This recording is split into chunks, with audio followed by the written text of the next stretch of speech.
Social মিডিয়ায় এখন trending আবার লকডাউন হবে, এটা কি সত্যি? আসলে করোনা ভাইরাসের কালো থাবার কথা এখনও সারেনি। এরই মাঝে হানা দিল HMPV ভাইরাস। করোনার মতো এটি ছোঁয়াচে এবং এর উপসর্গগুলি ঠিক একই। 2001 সালে নেদারল্যান্ডে এক শিশুর মধ্যে এই ভাইরাসের নমুনা প্রথম পাওয়া যায়। গবেষকদের মতে এই ভাইরাস নাকি 60 বছর ধরে পৃথিবীর বুকে বেঁচে আছে।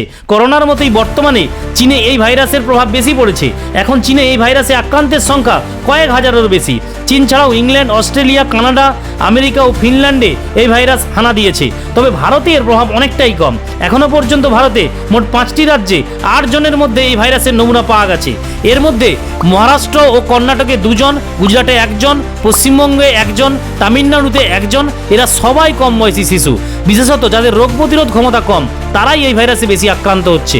তাই অযথা আতঙ্কিত হবেন না, এটা সাধারণ ভাইরাসের মতো। দরকার হলে স্বাস্থ্যবিধি মেনে চলুন। তাই আবার লকডাউন বলে যে কথা সোশ্যাল মিডিয়ায় ট্রেন্ডিং হচ্ছে তার কোনো সম্ভাবনা নেই।